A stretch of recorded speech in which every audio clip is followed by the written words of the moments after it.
The invisible pandemic. The better title should have been Invincible Pandemic. Last week, I had a 30-year-old lady with blood cancer. We gave her intensive chemotherapy. After chemotherapy for several weeks, cancer patient will not be having any immunity. They are at risk of all kinds of infections. This patient developed fever as expected. After a few days, we grew a bacteria in the blood that is resistant to most of the available antibiotics in the hospital. We call it as superbug. We gave her one antibiotic that is active. The fever did not settle. And after a week, we grew the same bacteria that is resistant to all available antibiotics in the modern medicine armamentarium. We can call it as a superbug or pan-drug resistant infection. Every day, I treat many patients with superbug infections and once in a while with the pan-drug resistant infections. All Indian hospitals have such infections. Every Indian hospital. Most hospitals in South Asia and most other countries. It's a real global challenge, and we are living in 21st century with all the wonders of modern medicine. And we don't have antibiotics to treat common infections. We give cancer chemotherapy, we do transplant, we do intensive care, we have got all the technology, all the machines available in the medical field, but we don't have simple antibiotics to treat infections. David Cameron, the former British Prime Minister, made a statement. The modern medicine, without antibiotics, the modern medicine cannot function, and we will go back to the dark ages of civilization. Why are politicians making such statements? Doctors should be making such statements, isn't it? It's a scientific topic. And is it really a political topic? Is it really an economic topic? It is.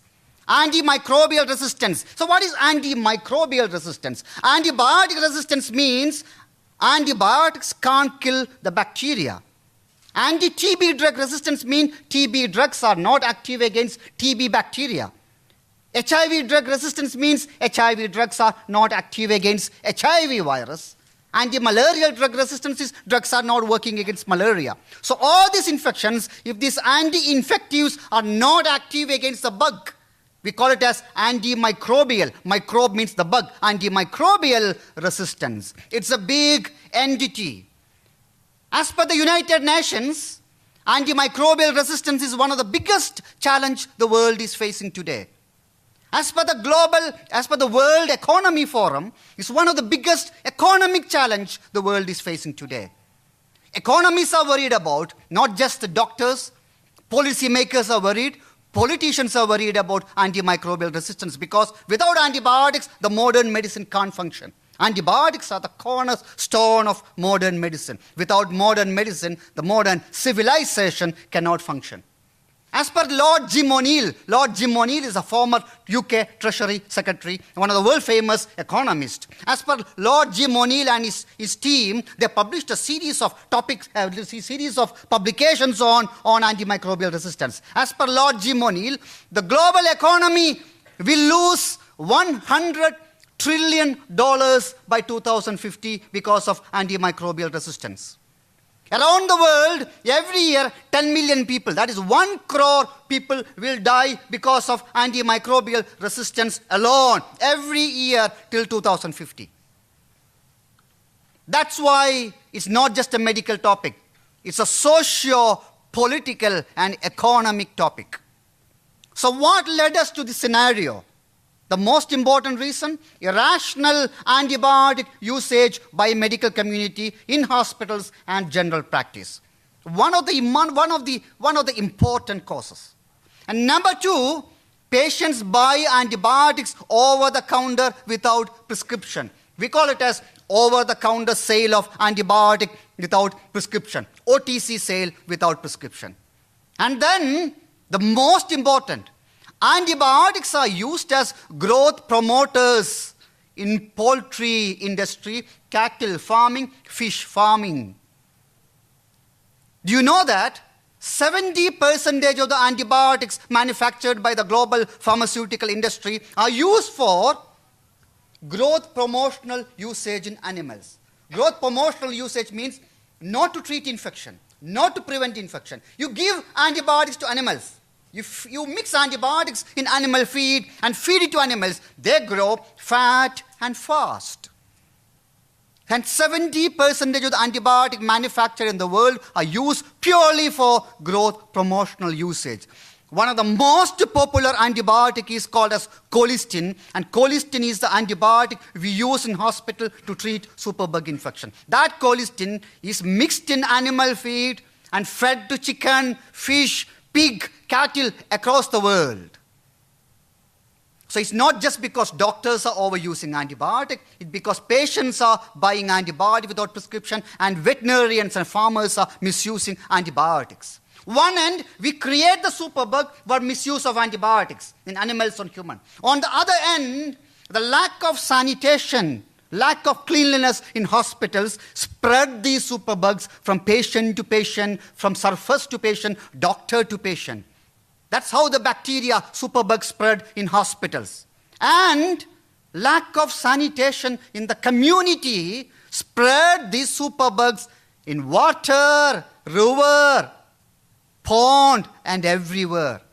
One of the most important causes of antimicrobial resistance in the developing world is inadequate sanitation scenario. And then the pharmaceutical industry is to blame. Pharmaceutical industry find antibiotics not to be really profitable. The reason is you invest $1 billion to develop an antibiotic and 10 years to develop it and market it. Experts say don't use that antibiotic because if you use it more, it becomes resistant. It loses efficacy. Can you ask a car manufacturer to invest billions, market it, and don't use it, don't use it? Which industry will invest in a molecule which after marketing people say don't use it? That's a problem with antibiotics and many other anti-infective. So pharmaceutical industry is not interested in developing or investing in antibiotic. They invest in cholesterol drug and cardiac drug and other drugs where they can make profit forever and ever. So that's why we call it as, now how to tackle it? How to tackle the antimicrobial resistance? First, we have to rationalize antibiotic usage in the hospitals. We have to stop the OTC, over-the-counter sale of antibiotics. We have to stop the practice of farmers mixing antibiotics in animal feeds to reduce the generation of resistance. We have to improve the sanitation and infection control infrastructure in Indian hospitals. We have to improve the sanitation scenario in our country. We have to inspire the pharmaceutical industry in India and across the world to develop new antibiotics. Can doctors do it? Can doctors do any of these components except rationalizing antibiotic usage in the hospital? And there is more and more evidence that this is only one of the components. The most important component is sanitation in the community and cleanliness in hospitals. That's why we call it as a socio-political and economic challenge, not just a technical challenge anymore, not just a scientific challenge anymore. We cannot tackle AMR, antimicrobial resistance, unless we have the cooperation of the public, the media, the politicians, and the policy makers. Thank you. Thanks. It's always such a pleasure to speak with my friend Abdul, who speaks with such passion and is such an international authority on the subject of antibiotic resistance in general. I'm going to be a bit more specific and speak about antimicrobial resistance in just one disease, and that's tuberculosis. So imagine if you picked up tomorrow's Times of India or Bombay Mirror, and the WHO had announced that a new highly infectious airborne disease would claim 2 million lives over the next year. And that they went on to say that there was no vaccine, that there were weak drugs, there was lengthy treatment, and there were high odds of developing lethal MDR strains. Of course, the world leaders would be galvanized into action immediately. And this is not fiction. It's what's been happening over the decades without fail and describing a disease that's as old as mankind, tuberculosis. MTB is really, Mycobacterium tuberculosis is really the perfect assassin. It's an obligate human pathogen. It's ancient and persistent over the millennia. It's airborne, and that means none of you in this room are immune to it. Its history is interwoven with the history of mankind, with the history of travel and migration, and it's the single greatest cause of mortality from any pathogen, period. So look, this cartoon shows that there were 1 billion deaths from TB over the last 2 centuries alone. And that dwarfs the number of deaths combined from all the other killers you've heard of. Smallpox, malaria, plague, influenza, cholera, AIDS combined were far less than that big orange circle. Antoine Portal was the physician to Napoleon Bonaparte, and he said there is no more dangerous disease than tuberculosis, and none so common. It destroys a very great part of the human race. Look at this exalted roster, if you will, of the great and famous. Famous artists, famous musicians, famous poets. What do they have in common? They have in common that they were all gifted and supremely talented, that they died in their 20s and 30s, and on their gravestones, the cause of death really was tuberculosis. This bred the erroneous and rather romantic belief that there was something grand and noble in dying from TB. Truth being told, there is no more dreadful way to die than from tuberculosis. It was called consumption in those days because we didn't know it was caused by a mycobacteria, and you were literally consumed from within. You withered away. It started off insidiously with a fever and cough and sweats. You lost weight, gradually got ill. And when you felt sure that the patient would and should die, they just hung on, almost as though they had no energy even to die themselves. It was truly a dreadful way to end.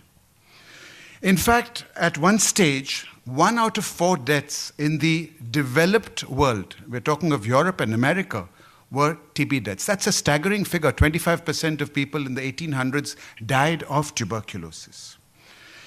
And all the tragedy of consumption and all the ignorance of 19th century medicine is encapsulated in the death of this great romantic poet who died at the age of just 25, John Keats.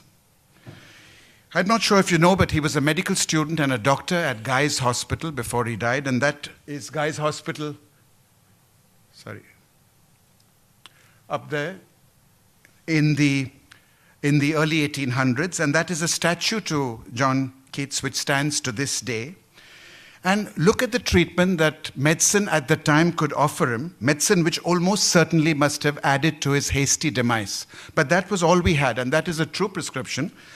It was exercise on horseback twice a day. It was bloodletting via leeches, and it was a solitary anchovy on bread, because at that time starvation was the fad. Over the centuries, there was no treatment apart from prayer, quackery, and pseudoscience for this disease.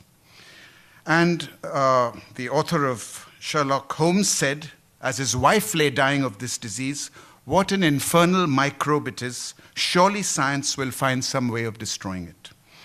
Well, we had 2 first-line drugs, if I may use that word, Abdul. At the time, we had leeches and we had bloodletting. And we had many second-line drugs, a steady parade of overhyped cures, each one more ridiculous than the next. I think it tells you of the desperation of the patient, and imagine their agony as they went through one fad cure after the other. And if I had to choose, I think I would choose Parker's tonic because it contains the same amount of alcohol as my malt whiskey. So that would have been my preferred medicine if I had it at the time. And at least they had rooms with a view because patients were laid out in sanatoriums because cold air was supposed to be believed to be good for these patients. And look at the date. This is less than 100 years ago when there were no TB drugs. And maybe we'll get back to that day one day if we run out of all antibiotics as is predicted. But they had this lovely view of the Houses of Parliament as they lay across the Thames. And then the dawn of this one drug, streptomycin, changed it all. Effective treatment of TB started with the advent of streptomycin. This was the first controlled trial in the history of medicine, not just in the history of TB, but in the history of medicine. You'd think that there would be this mad rush to get this wonder drug when there were millions of TB patients in the world. But the British, using their sense of justice and fair play, really decided to have a controlled trial. So half the eager patients were given the new wonder drug and half were just given bed rest because there was no placebo. Placebo was just, that was the standard treatment at the time. And the results were illuminating but heartbreaking. And the first portend of drug resistance came out here, actually, that patients who received streptomycin got well for the first time ever in history. But 85% relapsed with strep-resistant TB, the first hint of drug resistance along the way. And Sir John Crofton, who I knew personally and has written many textbooks and who passed away recently, was a young registrar at the time. And he said, I saw the initial dramatic improvement in the strep group, but their subsequent deterioration when the bacilli became drug resistant. And over 70 years, we've learned that 2 drugs are good and 3 drugs are better and 4 drugs are the best. And now for TB, we have this standard combination of 4 drugs for standard TB, simple sensitive TB. But then things changed. The bacilli are always one step ahead. MDR described first, XDR, and 123 countries globally have it. So it's not an India-specific problem. And in this country, it exists on an epic scale. I don't want to numb you with numbers, but they are overwhelming. So it is a huge problem. It's our biggest public health problem. The majority of the world's drug-resistant cases lie in this country. And if you zoom in, that's just the tip of the iceberg because we don't test all our patients. So any statistics in this country are watered down. Now, this is a more accurate map of the world because it's a world map scientifically drawn according to TB deaths. And you can see how India finally becomes the superpower she's dreamed of being, and Africa as well. And you can see, interestingly, how Europe and America are banished to the periphery of the world. And can you guess how many XDR patients there were in all of America last year? 2 in all of the United States. I don't know how many we see in an average clinic at the Hinduja. Kishore is here and he will vouch that it's in double figures every single clinic. And look, that map is superimposed, the world TB death map, on the poverty map because TB is still a disease of poverty. And as the great Paul Farmer said, the poor have no option but to be at risk of tuberculosis. We seem to have standard TB licked quite easily. We've given them a standard set of the 4 drugs I mentioned for 6 months. This is assuming that they are sensitive to the drugs, but not when it comes to MDR TB, which is a much more complex process. Look, it's a 2-year course. How many of you can think of any course which goes on for 2 years and no guarantee of success at the end of it? Cure rates at the end of 2 years, 40 to 50%. Extremely expensive, debilitating side effects, crippling side effects, neuropathies, kidney failure, psychosis resulting in suicide, and therefore high default rates as well. 60 million Indians were forced into poverty because they could not meet healthcare costs. The mean cost of treating a drug-sensitive patient is $50, and that's the most health-effective benefit you could be giving a patient. If you were in charge of policy in a country, nothing would be more effective than investing in drug-sensitive TB. You would make for every $1 invested about $15 to $20 in terms of health economic gain. Look at the cost of treating MDR TB in a country like New Zealand. This is a case report where they said it took $300,000 to cure one New Zealander of his MDR TB. At the Hinduja Hospital, we've struggled to do that for a fraction of the cost, but we still cannot get it down to below $5,000. But even that cost averages 230% of our patients' income. So not only is TB a disease of poverty, but it leaves in its wake poverty as well. We see families wiped out, selling jewelry, selling homes, selling cattle to try and cure themselves of this disease with no happy outcome guaranteed. And it's especially devastating in our country for many reasons, which I don't have time to go to, but maybe we will discuss later on. We have, therefore, this large expanding population of drug-resistant patients. They are accorded the status of untreatable and untouchable. There's not much fun being a TB doctor. When I was a resident in the UK, the chap I shared a flat with told me jokingly, Zari, I want to become a specialist in diseases of the rich. It was my lot to become a specialist in diseases of the poor, because there is not much fun and no money to be made, of course, in treating these patients. But I want to pause for a minute and talk about a patient who changed me. This was a young boy called Zubin Irani. He was my first patient with MDR. I'd come back from extensive training in the UK. I had seen all of 0 patients in my 5 years of training there. He was a hemophiliac. He was an architecture student. He was intelligent, brave, talented, supremely creative. He drew beautifully and he was a poet. He contracted TB in 1985 and despite years of treatment was not responding. This is quite a historic drug sensitivity test that his mum, because look at the date. His mum gave this to me some years ago. This was 1988. I can find no reference of MDR at that stage. Most people would date MDR TB to 1990, 1991. So Zubin was probably one of the first MDR TB patients globally. I had no idea how to treat him. I wrote to experts from all over the world. You don't have Google in those days. You didn't have email in those days. I wrote to everyone I could think of and really made friends in the community and invited to write chapters with them later on, invited to conferences. This patient changed my life really and set me off on my future course. We tried every available drug to save Zubin, including an experimental vaccine which someone kindly flew down for us, but eventually he died of lung hemorrhage. He spent his last years mainly in the Parsi General Hospital, and this is the beautiful sketch, it's a bit blurred, that he drew of the hospital. And I won't read this, his mum's introduction to the poems that he wrote. But he says, perhaps facing death continuously like Zubin has, his writings were his way to stay sane. And since Zubin, we've seen many, many worse patterns of resistance and ominous progression, an alphabet soup of resistance, as I put it, from simple TB to MDR. In layman's terms, 2 drugs don't work, as Abdul said, to XDR, which sounds pornographic, but means 4 drugs don't work, and then the TDR strains we described in 2011. And really, considering the haphazard way we've been prescribing drugs, and as Abdul has told you, that is the main driver of resistance. It's an iatrogenic disease. It's a man-made disease. It was no surprise, or should have been no surprise, when we first described TDR, as we called it, and I will admit now in retrospect that perhaps that was not the right word to give it. Because no one is totally drug resistant, because new drugs may come and you never know what's going to happen. Anyway, we defined it as we saw it. The patients were resistant to all 12 drugs available at the time. So super bug, if you want to call it, Abdul. It wouldn't be an exaggeration to say that it shook up TB control in this country. Maybe giving it that catchy title attracted attention to it. It brought drug-resistant TB out of the closet, and it focused a lot of international, local, layman's attention on this one disease. In fact, I began to think that TDR, including one of my patients who made the cover of Time and who died shortly after, and I began to wonder if TDR really stood for triggering dramatic response instead of totally drug resistant, because it really raised up this storm.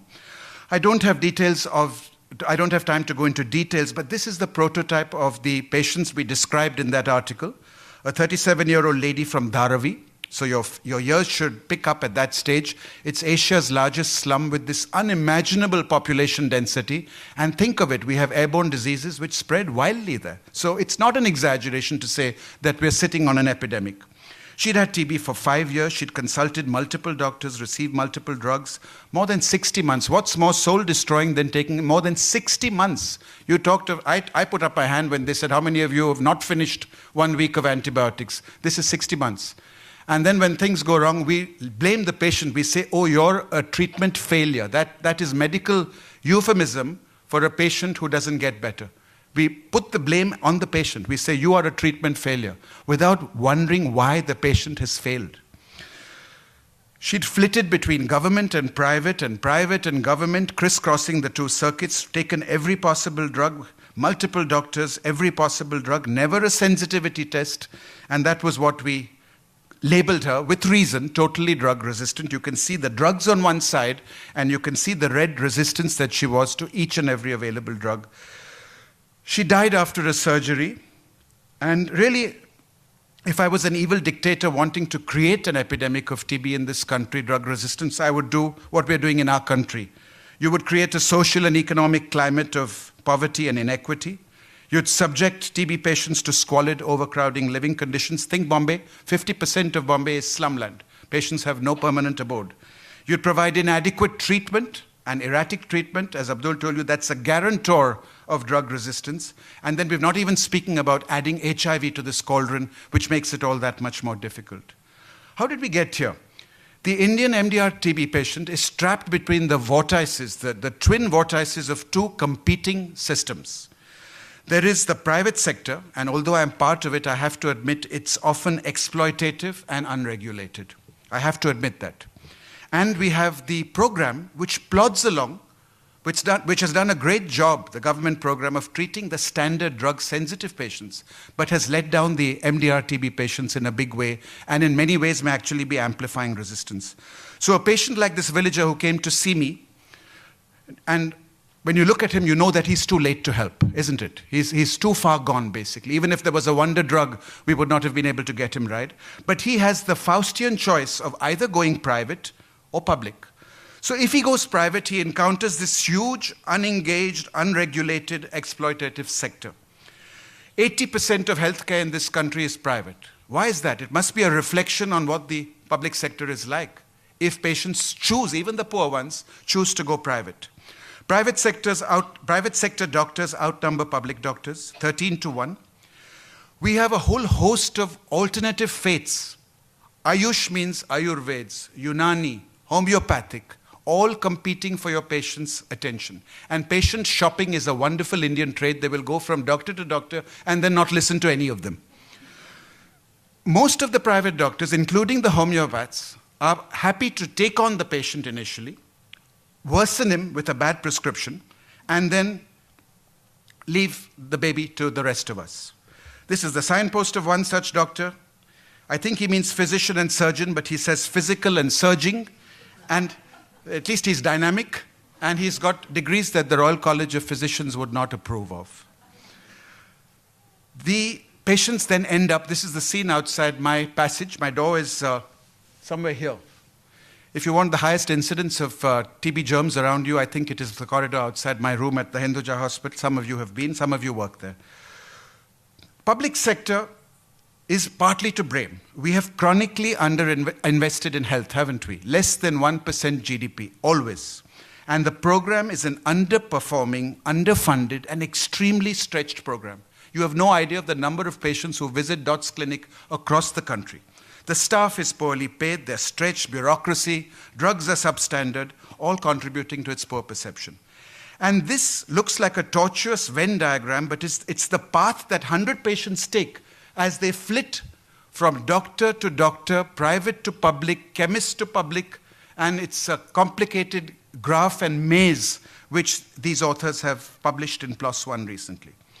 So if I had to conclude, I would say that the emergence of MDR-TB has threatened the progress made in standard TB over the last few decades.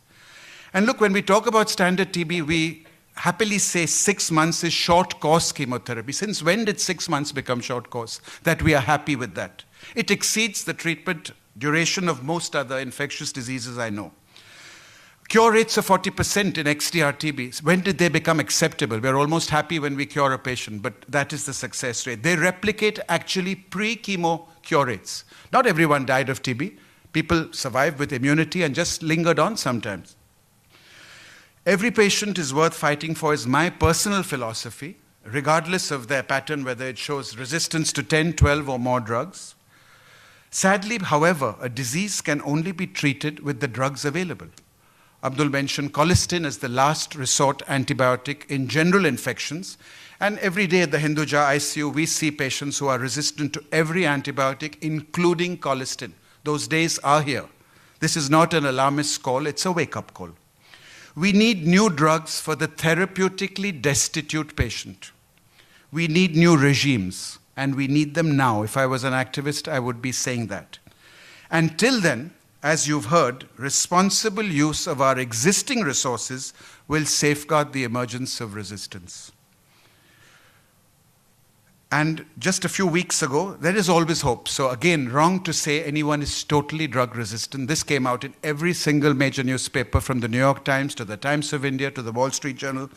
A new dose of hope in XDR, a new regime, predominant bedaquiline linezolid, which achieved 80% success rates in this very small sample size of 100 patients. Not replicated, but there is always hope. And therefore, as the great Ibn Sina said 1,000 years ago, remember, there are no incurable diseases, there is just lack of will. I'm not going to go over this, but maybe we can touch on some of my wish list points in the discussion, and I will end here, and we'll be happy to take the Q&A. Thank you. Good evening, and thank you to the Asia Society for inviting me to moderate this wonderful panel discussion. One line was missing in my introduction. I'm a microbiologist turned journalist. So it is, yes. So, the microbes seem to be winning the battle. So my first question, and since we have laid out the background and the problems and the challenges, I think it's time to talk about solutions. And we had both doctors talk about it being a super bug.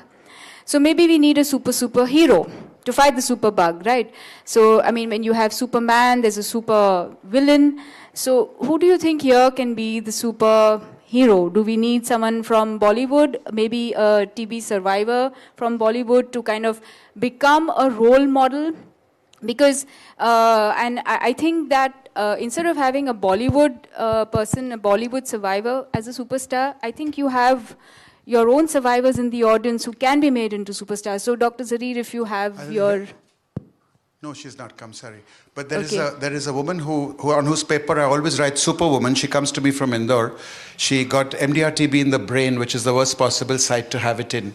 Her husband, who she'd been married to for 6 months, promptly abandoned her. Immediately, and we don't even talked about the stigmatization that goes into TB, but there is a huge amount of gender discrimination and stigmatization.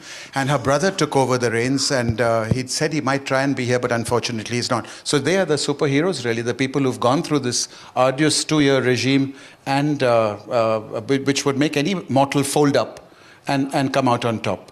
True, and one reason that they're not here probably in the audience is again what you brought up, the stigma, and TB is, probably the most stigmatized disease, probably after HIV. And when the HIV pandemic was also, discovered and things like that, the general, reaction was, oh, HIV doesn't happen to people like us. And then suddenly after 1 year, we realized that yes, it does happen to people like us. That's the same case with TB. You realize that no, TB is not a disease. TB is a disease of the poor people. But it's not that way. Everybody, every one of us is going to know a TB patient because we harbor the germs in our body ourselves. It's a latent infection in India. So, for instance, my first brush with a patient from TB was one of your patients, and a very sad case. Got into IIT.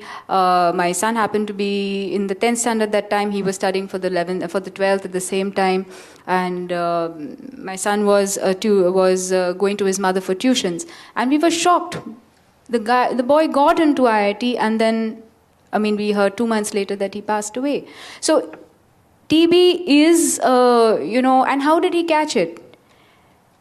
He was, from a South Indian family, very good nutrition, etc., very careful, very good sanitation standards.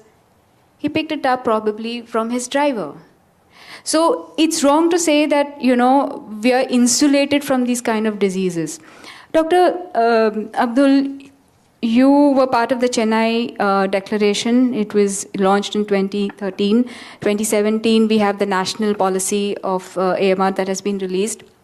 How many states have their state policies? And so can we look at the government as a superhero, really, in AMR or MDR-TB? In 2011, we prepared the national antibiotic policy for the country. But we didn't really do much to implement that policy. So in 2012, we called all the medical societies, government representatives, and other stakeholders and prepared the Chennai Declaration. And after that, we communicated with especially the Union Health Ministry, and we mobilized a lot of action after that, especially among medical societies. And similar action by various other societies, various initiatives, similar initiatives across the world resulted in 2015, the World Health Organization released the World Health WHO AMR, Antimicrobial Resistance Global Action Plan. And 194 countries signed up to the WHO global AMR action plan. And as per the global action plan, by 2017, all countries should release their national action plan. In 2017, we prepared the national action plan, and we had a plan. All Indian states should prepare the state action plan. In India, health is predominantly a state topic. So union government prepare the policies and states have to implement it.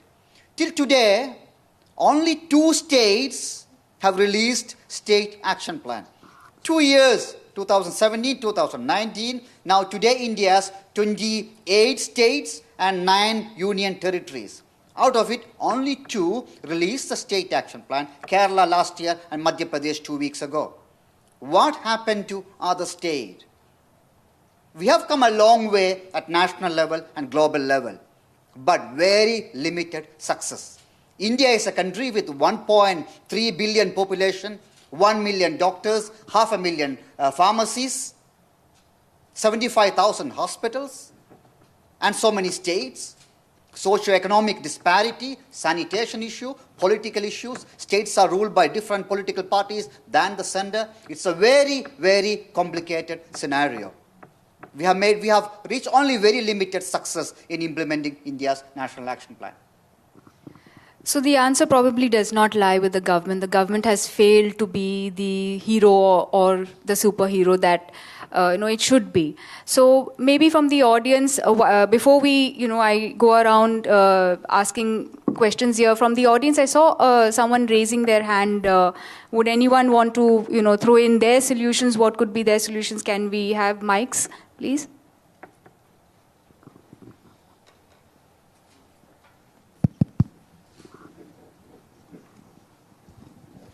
Hi, I have 2 points to make. One is that the pharmaceutical industry has been well known to incentivize doctors to prescribe medications, whether it is antibiotics or any other drugs, when actually the patient may not need them. That also is one of the causes for antibiotic resistance. The second is a lot of doctors, and I'm not generalizing across the board, but a lot of doctors offer symptomatic treatment. So you have fever, prescribe an antibiotic. There is no diagnosis per se, and that also leads to antibiotic resistance. Basic antibiotics, the first generation ones, whether it's erythromycin, ampicillin, amoxicillin, which could work, are not prescribed these days by most doctors. They straight away prescribe the high-end antibiotics, and for some well-educated people like us who question the doctors, the answer is always that those don't work anymore. So what would you have to say about these things? Yeah, please. So there was this, that's a very good point. There is this colleague called Madhu Pai, who's a famous professor of TB in Canada. He trained 50 actors, lay people, to enact classic symptoms of TB. He trained them well. So they said, doctor, I've got fever, night sweats, I've lost 10 kilos of weight. I mean, even the cobbler on the road would have said, think about TB. And he sent them to different doctors in 2 different states. And he found delay upon delay in diagnosing this one disease, which should have been the first on any doctor's diagnostic list. He added up the total duration of delays. It came to about 3 months. He sent them with x-rays which were of other patients, classic TB x-rays. They still didn't latch on. So a lot of it has to training and then insisting on standards in our medical professionals at the public and the private levels. And since we are talking about solutions, I mean, what can we as the lay public, do to, check on what our doctor's giving us? I mean, we often consult Dr. Google to, diagnose our own symptoms. But what about when we get a prescription? I have a wonderful GP who tells me that, if your symptoms don't disappear, don't go away in 3 days, if you just got a cough, cold, do your gargling, do your steam inhalations. If they don't go away in 3 days, then you take this. If they don't go away in 5 days, you do this. Now, I do follow that, but not every GP is going to do that, So, as a patient, do you think that, there is anything that we can do when a doctor tells us first off, do this, or do we just go ahead with the prescription? How do you, if any one of you all want to take that question? As I said, there are standard guidelines which should be followed. For example, it is policy that anyone who's coughing for more than 2 weeks, because that takes care of the general viral cough which should have settled by then, in our part of the world should go to a doctor, should have an x-ray, should have a sputum sent off. So if something as basic as that was followed, you'd be able to triage your patients, and treat them accordingly. But seldom is that done, sadly. Okay. I think we have a couple of questions from this side of the audience. 3 this side. Finally, you have Good evening, doctors. Very powerful talk, fact-based. My compliments. Dr. Udvadia, this question is for you. How long do you think is the journey for an MDR patient from the time of having his first symptoms to actually getting initiated on treatment? That's part 1. Part 2, we all speak about challenges. You spoke about challenges, and there are multiple things that can be done. What are those quick wins that the key stakeholders in the system, that's the government and clinicians, private clinicians like you, that can be done that change the situation? Well, the first question should really be answered by Nargish Mistry, who's in the audience. Nargish is here? Yeah, Nargish, hi. And I think her study recently wonderful study showed the innumerable, in England they have this thing called mind the gap before you enter a train on the underground. The innumerable gaps that our patient had to negotiate, the average patient had to negotiate. But to simplify what she did, she showed that it takes about 6 months for an MDR patient from the first cough to the first drug getting into him. Now remember, he's living in a community with 20 people in the same room often. So it's not uncommon for the patient to then infect brother, sister, father, spouse. You follow. But that was that right, Nagesh? 6 months for MDR TB was the take-home message of how long it took our Indian doctors to get these patients sadly started on treatment. And they cease to be infectious only after a few weeks or a few months of effective treatment. So all this delay only adds to the spread of the epidemic as well. Thank you. Can we have some mics this side? A couple of... Thank you. I might have a question to Dr. Gafoor. He spoke that private companies don't have incentive to invent antibiotics because they are not much profit making like as other chronic disease. Is AMR plan talking about, or we can advocate to the government that at least research of antibiotics should be public funded so that we can reach to that a little earlier? And the second part is that doctor said that it takes time to diagnosis of 6 months or 3 months because of inadequate training. But most of the medical schools are still relying on the old teaching pattern. Can we advocate through Chennai Declaration and Medical Student Association problem-based learning in medical schools so that this diagnosis thing can be taught at the school level itself, at the medical school? Can Indian companies invest in antibiotic research? Can Indian government inspire the antibiotic drug development? Few years ago, I was talking to Dr. Yusuf Hamid, the chairman of CIPLA. Why shouldn't Indian companies invest in antibiotic drug development? His answer was very good. Even in the Western world, it's the government institutions do the early antibiotic drug development. After that, the pharmaceutical companies take over. So the Indian government should invest more in the early antibiotic drug development. A very good answer and a practical answer. Pharmaceutical companies find antibiotics not really profitable, but there are other ways. Now the economists are discussing about the push-pull strategies. One way is, yes, pharmaceutical company can develop the drug, and after that, if they develop a successful antibiotic that really useful, the governments, one government or the organizations or multiple governments can purchase that antibiotic and use it only when it is necessary. If a pharmaceutical company sell an antibiotic, they will always oversell because they have to get the investment back. But if governments purchase that antibiotic, they can use it rationally. There are various methodologies now the economists are looking into to solve this funding crisis of antibiotic drug development. And again, going back to the TB model, what we invest, the national TB program in this country invests in TB control in this country, considering it's our number one health problem, is really peanuts.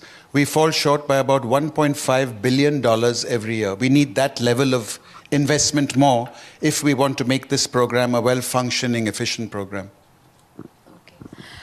Moving to the overall, we have one more question. and till the mics reach them. Moving to, AMR is a much bigger problem than the MDR TB. So, I mean, you're talking about do hospitals, have antibiotic stewardship programs in place, and how can we at home also, improve the standards of sanitation? Probably we'll take that after, since the mic has reached. I used to see some ads called the DOTS program. Can you explain what is it and how effective it has been? So DOTS, that's a good question. DOTS is Directly Observed Therapy Short Course. It is based on the premise that no one in their right minds is going to agree to take treatment for so long without lapsing. So 6 months is the short course regime, so-called short course regime. Each dose is given under supervision because patients lie. That's the hard fact at all levels, whatever their educational status. Okay, I put up my hand because I couldn't finish 7 days of antibiotics. So the DOTS program ensures that the drug is actually delivered. There's a person who actually watches and witnesses the swallowing of each drug. That's what it's meant to be. But many shortcuts have been taken. It's not very practical. And even if you watch everyone supervising drugs which they are resistant to, it's not going to help. So DOTS has been great for short course chemotherapy. It's been a very cost-effective global intervention. But in MDR TB, it's just not 2 years of supervision you follow, and the drugs are not there in the first place. But DOTS is based on the premise that you cannot trust the patient to take drugs when it's such a lengthy course. Okay. We have a couple of more questions. Thank you for the conversation. I actually was continuing with their question. I have one separate question. The RNTCP has now moved to daily DOTS. Daily DOTS supposedly should be a shorter course, but along with the stigma attached to it, they have to go to the urban primary health centers to receive them.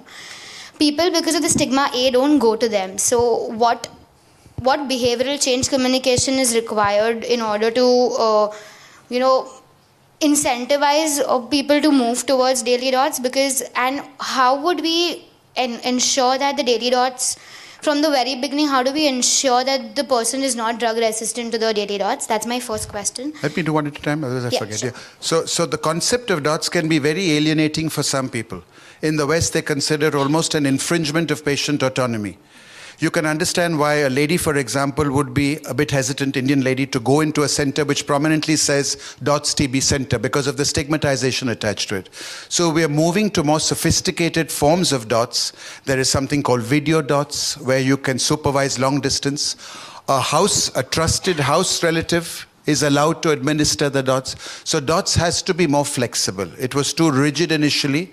For a daily wage earner, it was either go to the DOTS center or work and fill my stomach. And you know what the average human would choose.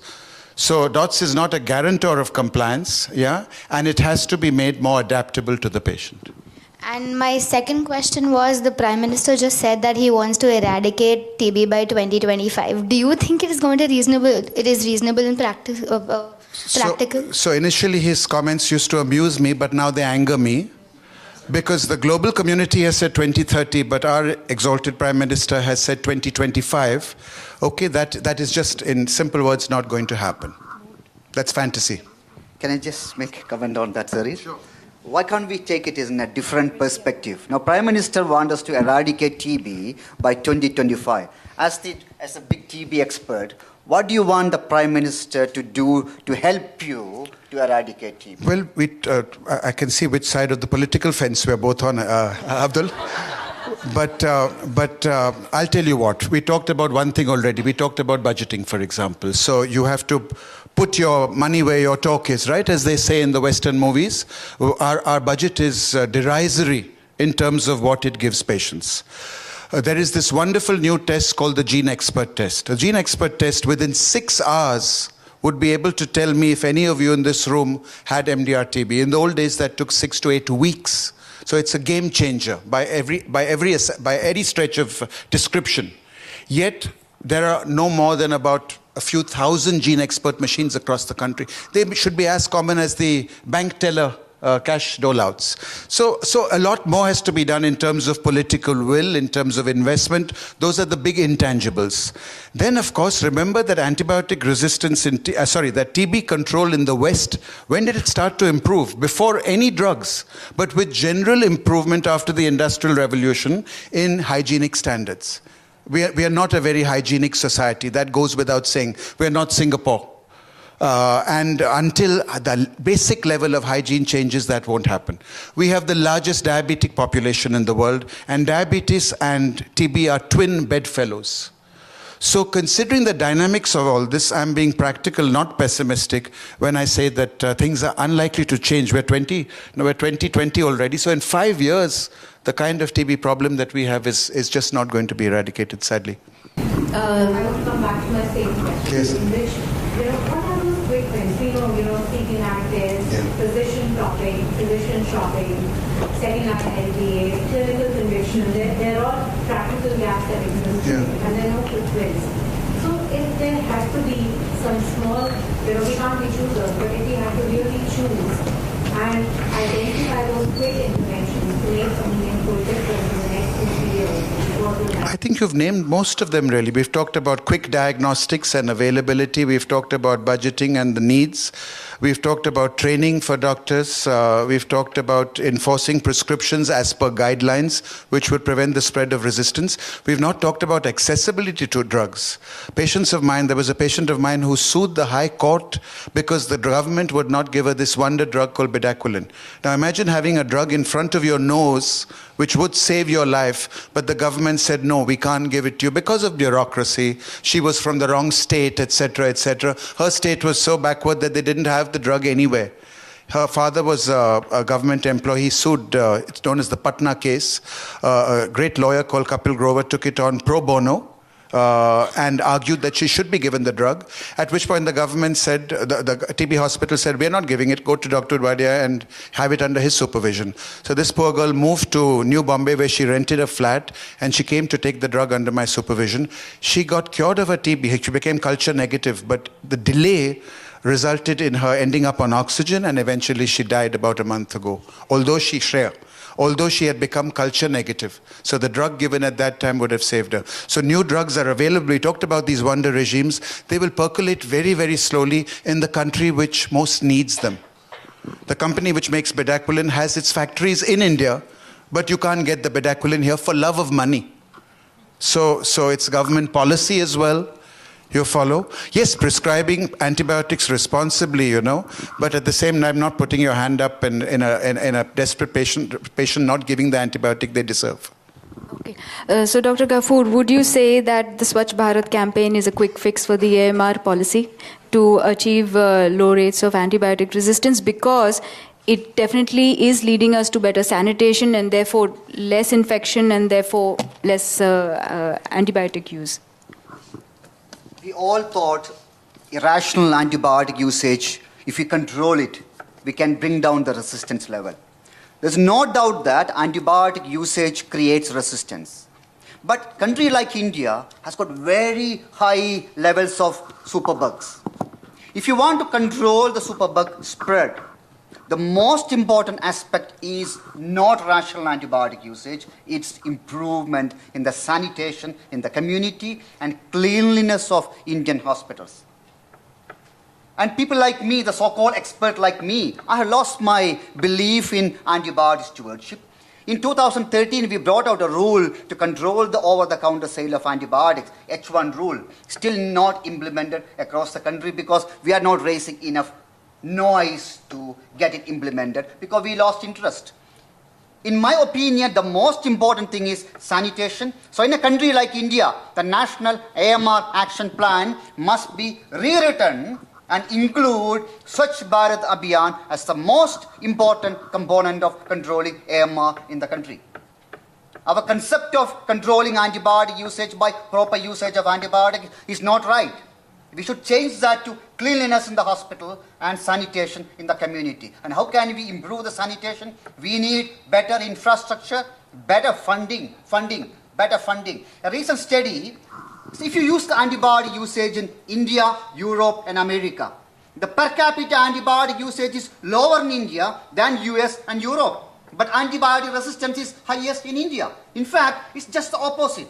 The per capita antibiotic usage high in US, comparatively low resistance. India, per capita antibiotic usage low, but high resistance. But if you plot the graph in a different way, lower the sanitation, the higher the resistance. It's directly proportional.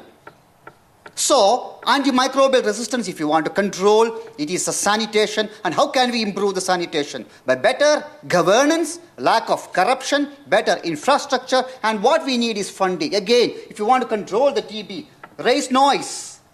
Let everybody ask the Prime Minister, we will control the TB by 2025, but where is the money for the TB control program? Why can't Indian citizens write to Prime Minister?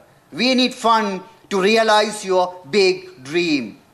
Why can't doctors write? Why can't public write? Why can't media write? Why can't celebrities write to Prime Minister asking for fund for TB control program? Zarir, is something for you. Convince your big people in Mumbai. You have got big film stars. Let them ask Prime Minister. Let's realize your big dream. None of the big film stars are my patients, but you're right, Abdul, and we have put our names. I'm tired of how many times I've put my signature to campaigns by groups who have petitioned the Prime Minister and Health Minister at every level. Do you think these are really read ever, or they would be read by a lackey and not considered as important as the Kashmir problem, for example? So, which we don't want to go into anyway. Okay. What about the Red Line Initiative? Has that made any impact? The Red Line Initiative is about putting a red line on all antibiotics so that patients buying them at the chemist counter. How many here in this audience are aware of the Red Line Initiative? So that's very less. There, I have, as the media, I take full responsibility for not making that more, making noise about that. But so obviously that has not worked. And how can, only two states, as you said, Dr. Ghafoor, have their AMR policies in place. What real pressure can be brought on to the states, and why have they not put it into place? Even these two states haven't implemented the OTC rule. Kerala, we released the action plan last year, but we haven't done anything. I'm a Keralite working in Chennai, but still I say we haven't done anything to control the over-the-counter sale of antibiotics. And Madhya Pradesh released it 2 weeks ago. It's just a paper policy. And over the country, we haven't done anything significantly to control the over-the-counter sale of antibiotics. The reason is, at union government level, we prepare policies. States have to implement. It's a responsibility of the states to implement it. So state government, state drug controller has to take action. And what is the way forward? Any quick wins? Talk to Maharashtra, health minister, drug controller, ask them to implement the over-the-counter sale rule. It's not that difficult. In 2011, when we prepared the first over-the-counter rule, we wrote that no antibiotic should be dispensed over-the-counter without prescription.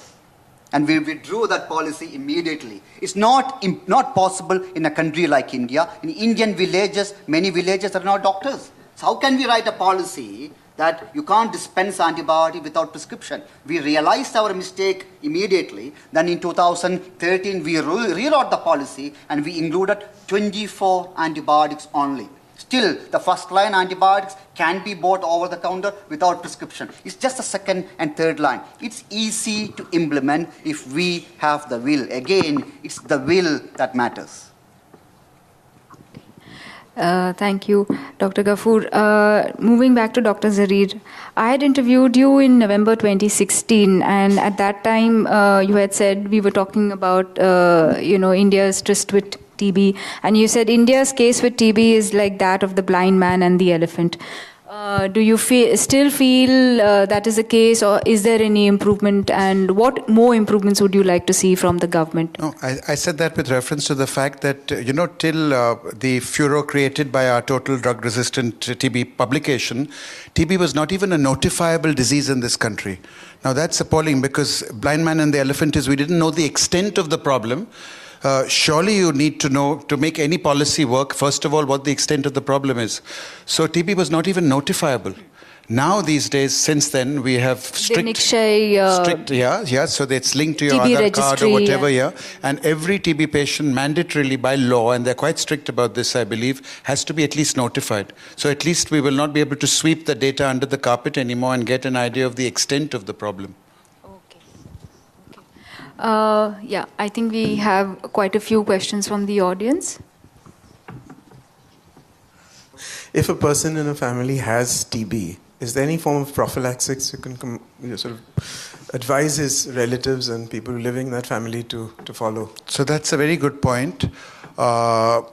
It's basic stuff like wearing a mask. A colleague of ours who works at Harvard, Nargish Nozimbel, showed that if the TB patient wears a mask, a thin paper mask, not a fancy mask, he or she will reduce transmission by 50%. Yeah. So that's such a simple medicine. Yeah, can I just give an idea there? It's traditional and sort of old knowledge, but silver is a terrific antimicrobial.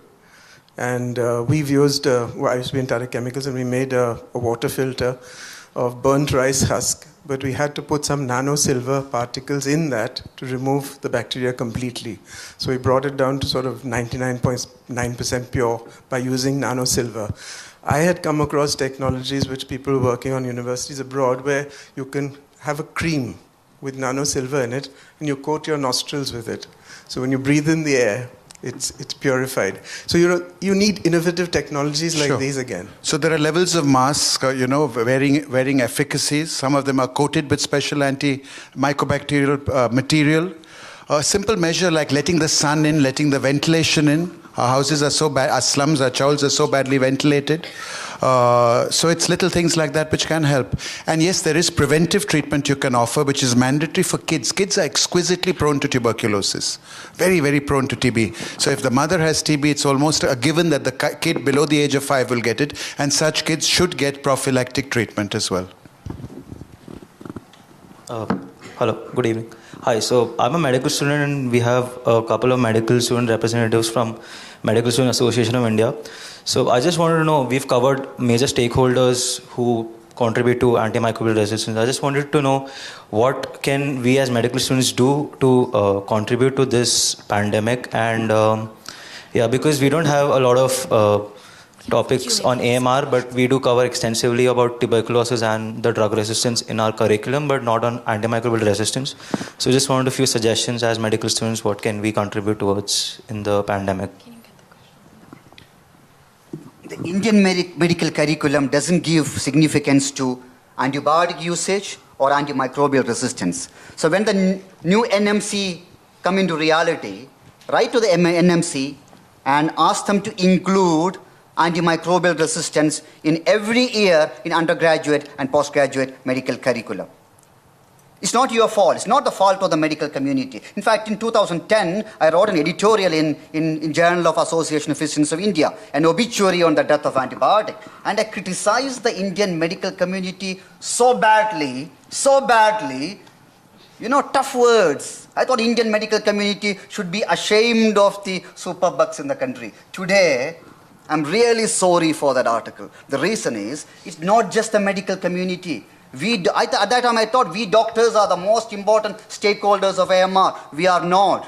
The doctors contribute only a minor role in the whole saga of antimicrobial resistance. Still, we are the people who write it.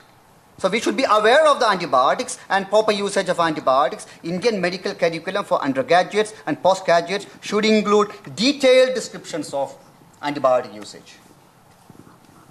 So as Medical Students Association, write to NMC. Ask them to teach you on antibiotic usage. Thank you. Yeah.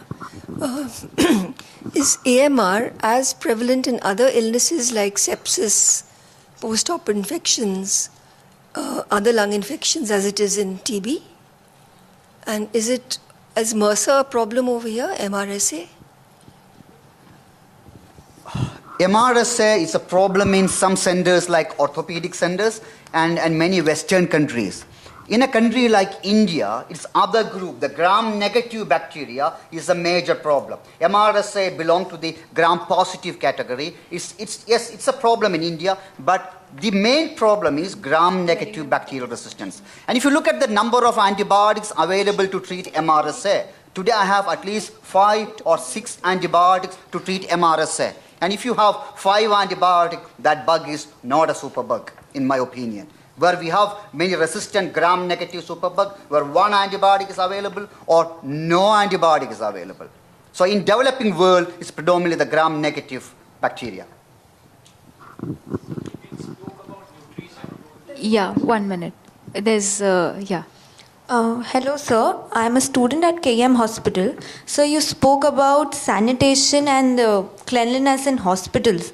It would be easier to do that in private hospitals, but how do we do that in a public hospital where almost every patient suffers from tuberculosis and the patient load is enormous? Funding.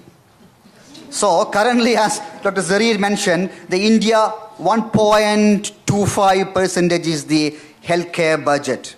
And government plan to increase it to 5% over the next 5 years. I don't think it's really going to happen. Again, if you want something to happen, raise voice with your state government, convince your politicians, and your medical students, you have got a big voice. Why can't you, all the medical students in the country, raise voice and say, we need to increase our national health budget to 5% in 3 years. It may happen. That's the only solution. Without funding, without facilities, you can't practice infection control and you can't do anything. So on individual basis, what can we do? Because I have colleagues who have encountered TB because they are healthy, but so many patients around, healthy students, and they are life-threatening disease. So what do we do on individual level? Yeah, to be honest, I've lost count of the number of doctors, nurses, physiotherapists who consult me for drug-resistant TB. If it's such a population in the community, doctors are first line to get it. So it is a huge problem in our medical personnel. And as you know, doctors also make the worst patients, the least compliant patients often, sadly, although they know details about the disease. But I want to just ask Abdul one question. Tell us, you've done some great work on the cattle problem with colistin. Could you tell us a little? I don't know too much about it myself, Abdul, the colistin cattle controversy and that seems to be a simple measure that you can adopt. Just pass a ruling that you cannot use it in cattle feed. What's the problem with that? Colistin is the last resort antibiotic in the human practice, and that colistin is extensively used as a growth promoter in India and many other countries. And for the last 2 years, we have been communicating with the Union Health Ministry to ban the colistin usage as a growth promoter in the poultry field. And what we found was 95% of the colistin used in poultry is imported from China. And China has banned it in 2017, but still exporting to India and other countries. So but we didn't have data in the country on the presence of colistin-resistant bacteria. So what we did 2 years ago, we took samples from various supermarkets in Chennai, vegetables, chicken, and other samples. We found 50% of the samples were positive for colistin-resistant bacteria. These are raw chicken, vegetables, and most of the food materials had this bacteria. And day and night we are eating this food, and many of our gut will be colonized with these bacteria. And you get admitted to a hospital, colistin won't work. So we use the data, we convince the government, and that convincing is not an easy job. The Indian poultry industry is 60,000 crore industry. And Indian veterinary pharmaceutical industry, this growth promoter industry is very strong. There was very serious opposition from poultry industry and the antibiotics lobby. We have to bypass all these lobbies. Finally, we convinced that China has banned it and they're dumping colistin in India. That worked. That part worked. And we put pressure on China, and also we could convince all the stakeholders, and that's how the ban really happened. If you want to get anything done in this country, you need to be political. You need to follow the political strategy, find the weak point of the politicians, catch on that, convince them to change the rule. But now we need to get that implemented. It's maybe easier than the over-the-counter rule because it's easy to track the colistin import. Even you can log into a website and you know every month, if you can log into a website, you can know the import of colistin or anything else to our country. And If there's a rule, the importers, the business people will not be very keen in importing a drug that is banned in our country and get caught and punished. So I think they will, and Commerce Ministry has a plan to track the import. So probably we are confident in this particular rule will be implemented in the country. Let's wait for a year and see what happens. Okay. So we've heard of nosocomial infections contracted at hospitals, as well as liquid biomedical waste effluents leading to antimicrobial resistance. Does the AMR bill have any provisions on how to deal with biomedical waste and not contribute to antimicrobial resistance? Thank you. There is a national rule and state rules to manage biomedical waste. And that is pretty implemented in at least NABH accredited hospitals. So again, out of 75,000 hospitals in the country, only 500 are NABH accredited. We don't even know whether majority of the hospital follow biomedical waste rules. We don't even know the infection control practice and standards of these hospitals. We don't have the data.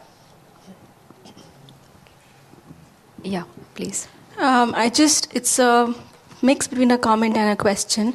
We know that there are, in India, we're looking at a lot of youth population under 30. And then on the other hand, we also know the RNTCP has huge volumes of patients. And the thing that I think links these two things is technology. But I don't see a lot of technology still being implemented by RNTCP in their regular follow-ups. So I just wanted to know your opinion on how you think technology can be used to improve. We also spoke about DOTS and daily DOTS and patients having to come every single day to health facility. Why isn't technology being looked at more just beyond video dots? I think, to be fair, it is gradually extending its reach. For example, they have now on the TB drug packets that they give to each patient a scratch, like you scratch out a facility, and a number that is dialed, and you know that the patient has or has not taken the drug. Yeah. That's right. So, yeah, for drug-sensitive patients. For MDR TB, it's always much more complex. But video dots is an example, and but it would make sense to do it for DR when you know it's 2 years. Absolutely. And it's longer and there is more burden of the treatment. If you can use the mic. Okay, that's fine. Question before you. Okay, I just have one question. There's been a recent discussion on starting a course for non-medical people to practice as doctors, given a short duration of, it's not like an MBBS degree, but as an alternate degree. Do you think that is going to accelerate this problem of AMR or anti-TB resistance, or is it going to help reduce it? Look, I can train a monkey to become a doctor, honestly. It's not difficult. You don't need great rocket science brains, really. So if you can train someone, and a Bangladesh model, for example, where they have a huge cadre of very well-trained non-MBBS people, I think it's something that we should reach out for. Of course, it goes with the proviso that these people are genuinely well-trained, know their limitations, and follow standards. Because there are remote parts of the country without access to any medical doctor at all. So I am for it, actually. Dr. Kapoor, your comment? Yeah. Me too. I'm a supporter of that government move. India has 1 million qualified doctors, and we need at least 500,000 more qualified doctors. And there's no way we can produce this many doctors in the next 10 years. And many Indian villages, there are no doctors at all. And we know that when we try to implement the over-the-counter rule, there are no doctors at all. And people are dependent on quacks.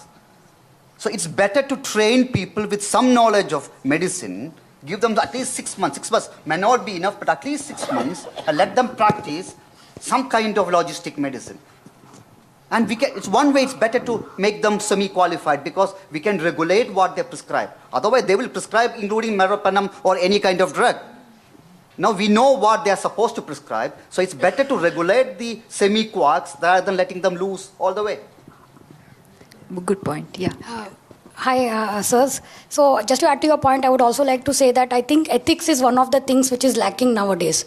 I think the whole medical community suffers because of lack of ethical practice. And I think, of course, you also mentioned that we need to take this topic up of, imparting that ethics, because then in that case, anybody who is trained at least can ethically practice.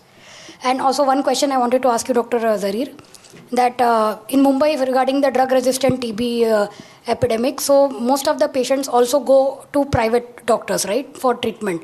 So is there a way you feel that the private practitioners can refer the patients for drug-resistant TB, which is a long duration of treatment and a very costly treatment, to the government centers, or in order to regulate the proper regimens which are designed for the patients? Because we come across, unfortunately, even the private chest physicians not prescribing proper regimens for the patients. So how do you think we can ensure this, at least by getting all the chest physicians together, discussions? How do you think we can do this? Excellent regulation? point. So basically India is a democracy, right? Unlike China, unlike Brazil, where every patient with TB has no choice, no matter their income, they go to the government setup.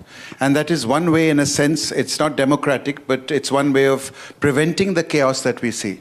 In India, you can choose, and the hard figure is that 70 to 80% of TB patients, no matter their income, the well-off patient, you can understand, would rather be seen dead than go into a government docs clinic. Sadly, that's a reflection on the clinic, not on the patient. Yeah, but 70 to 80%, even of impoverished patients, even the farmer in Uttar Pradesh, instead of going to the DOT center, trudging there 5 kilometers away, he will get into a second-class train, spend 48 hours on a train journey, and land up at our doorsteps often. So again, it's a reflection on the poor quality, perceived quality of the government system.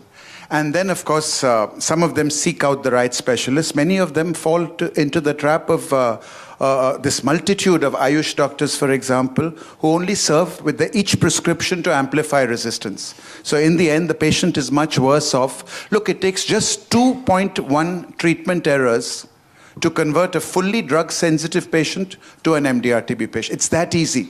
You get the dose wrong, you get the wrong drug combination, and those simple 4 drugs which we mentioned, which would have cured him in 6 months, suddenly get converted to a 2-year, complex, 6-month injectable alone regime, which goes on forever. So, of course, legislation to ensure that the right kind of doctors take on the onus of treating this very demanding disease. And from private sector, how do you think we can regulate, like, all the chest physicians coming together? Yes, of course, legislation. And I should say that we've taken a step there because Hinduja, we've set up the first private public TB clinic, MDR TB clinic, the first of its kind in the country. They refused to give me a room in the hospital because they were scared we'd infect the whole hospital. So outside, as a standalone, we've got a room where the government and the private sector, instead of looking at each other with suspicion across a chasm, are actually going to try and work together. So I will prescribe the drugs I want, including the newer drugs, which just now only the government can access, and hopefully they will be made available free of charge to our poor patients. You said that celebrities should propagate and make persons aware of these problems. Now there is one celebrity who has done a very good work. His name is Amitabh Bachchan. Now Amitabh Bachchan is suffering from a TB of spine and taking 5 medicines to cut down his pain.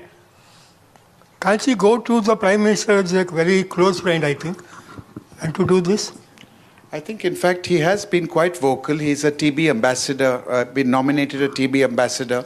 I've seen his picture on certain government clinic walls, and I think he is being quite vocal about it. But you're right, he's the kind of example who, if he comes out and openly admits, like he has, that he has TB, it goes a long way to reducing the stigmatization around the disease. Any more questions? Last question. Yeah. Hi. Please. I have 2 questions. One is, what is the role the nutrition plays in TB? What is the government policy on this? And what should it be doing? That's the first question. Because I understand certain state governments have a policy of giving some kind of ration, right, to TB patients. Second question is, bedaquiline is 1 or 2 drugs, which are the last resort drugs, right? They are not available to everybody who needs them, right? What role does the government have to play in this? And what is the role of the companies here? Because my understanding here again is that this drug is available as a donation. It's not being manufactured here, nor is it being available at a cheap price. So those are 2 questions. Well, nutrition has a pivotal role in TB and getting well from TB. It was the great William Osler who said it's not just the seed, it's also the soil. So the first thing I know when I see a patient coming back on a follow-up, if I can predict that he's going to get well or not going to get well from his drug-resistant TB, will be the weighing scale. If he has gained even a couple of kilos, I know he's on the right trajectory. And if he's lost weight, I know that he's a goner. So it is extremely useful. No big study has shown that you give this kind of supplementation and they will get that much better. But it has a powerful role because it boosts your immune system. The problem is that drugs are so many and make you so nauseous that sometimes you go off your food completely. The problem is sometimes it's a choice between putting food in your tummy and taking the drugs. And they throw away the 2 or 3 which they think taste the worst. So the nutrition, in short, is very important. The government policy on this? The government has given a rather derisory 500 rupees, I think it is. It's better than nothing. How much is it, 500? 500. That's right, yeah, to patients to add as a nutritional supplement, which is encouraging. They need more than that. They need every possible help they can get at every possible level. Okay, so one question. What about bedaquiline? I understand it's going to a very small number of people who need it. So, something to do with government policy or something to do with the company? So bedaquiline is a drug that is as difficult to get as gold, diamonds of any kind, for the patient who really needs it. It is safeguarded very tightly and rigorously by the government because they're scared that if this drug goes the colistin way, for example, in general antibiotic resistance, there'll be nothing left. But as I gave the example of the Patna girl, sometimes lives are lost, instead of saving the patient. So it's difficult to access. We accessed it because the company had a compassionate scheme where if the physician wrote to the company, a group of experts somewhere in Europe would decide that this patient needs the drug. So that was our back door into getting bedaquiline for large numbers of our patients, and we published extensively our experience with the drug. And even given late in the disease, when they were goners and had no other drug really left to them, we could salvage about 75 to 80% of patients. So imagine what a new combination of drugs can do. But it is very difficult to access, and the government just now only can access the drug, give the drug. Yeah. Sir, just I wanted to ask you one question. Actually, Mumbai is already high burden with DSTB also and now DRTB. Mumbai is not just high burden, it is the epicenter of the MDR-TB crisis in this country. And here slum area is very also high. Around 70% people still staying in slum area with densely. So there were some people tried, some NGOs tried to do ACF activities, active case finding in slum area to reduce the gap of diagnosis, to achieve early diagnosis and high number of diagnoses, actually, people who have symptoms. But it is not happening in like sustainable manner. So there is, I feel there is huge need of doing such activities to do early case detection, but we are not doing that. As I said, forget eradicating TB in India. By 2025, if anyone could eradicate in Dharavi, which is a generator of MDR-TB in our country, and many of your drivers and staffs and servants come from there, remember, that alone would be really worthwhile. I don't see that happening. We see so many of our patient populations coming from these pockets of deprivation with the most drug-resistant forms, and of course spreading it in the community. Erach has the last word. He's there. Yeah, that's the last question. Yes, yeah. I have a question. You have already said the extent of the problem obviously is very large. He's a lawyer, I should say. He's a lawyer from school. Yes, Erach. You've already said that the extent of the problem is very large as far as TB is concerned. You've also said that if a doctor makes mistakes in regimes 2.1 times, simple TB would become multi-drug resistant TB.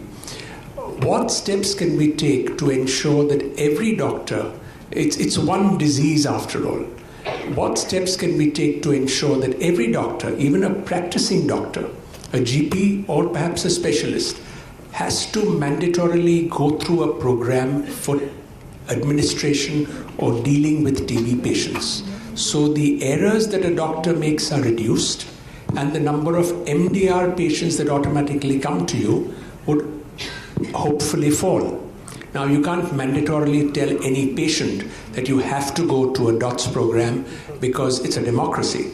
But surely the medical community can do something to ensure that every single doctor who practices undergoes, irrespective of the length of practice he's done, undergoes a mandatory program to deal with TB.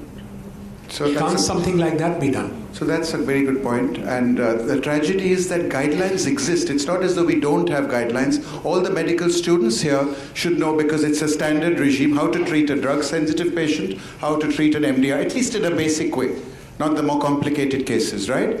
So let me end with this nice study that we did in Dharavi. Because we saw that was the generator of TB, the TB patients that we so often saw. We went to Dharavi in the guise of giving a talk there, which I did do, but I had my eager juniors and residents distribute to 100 doctors. It was a doctor's talk there. They came because of the free lunch, I'm sure. And we gave 100 doctors there a standard questionnaire, and it had just one question on it. How would you treat a patient with drug-resistant TB weighing 45 kilos? Now, every medical student and every doctor in this room should know what to do. It's fairly standard. It's there in the books. It's there in the guidelines. Out of 100 doctors, we got 94 different regimes and only 4 correct regimes. And when we analyzed the 94 regimes, 90% of them would only have converted an MDR patient to an XDR TB patient. So it was a very simple 1-2-page study, but very often cited as an example of the big gaps in our prescribing knowledge. We know what to do, but we just don't bother to do it. We're cavalier about everything. So Abdul, 2025, you think still? I think we're having concluding remarks right now, so this will be your concluding. Yeah. Okay, the right doctor. You know, I practice infectious disease. I treat TB as well. I treat MDR TB. But 2 years ago, I had a very difficult to treat patient, resistant to almost all drugs. The patient asked me, what should I do? I did a remarkable decision. And 2 years after that, recently the patient came to me, touched my feet and told me, Doc, you are my God. You know what I did? I referred the patient 2 years ago to Zarir. It really is. Yeah, and the patient is cured.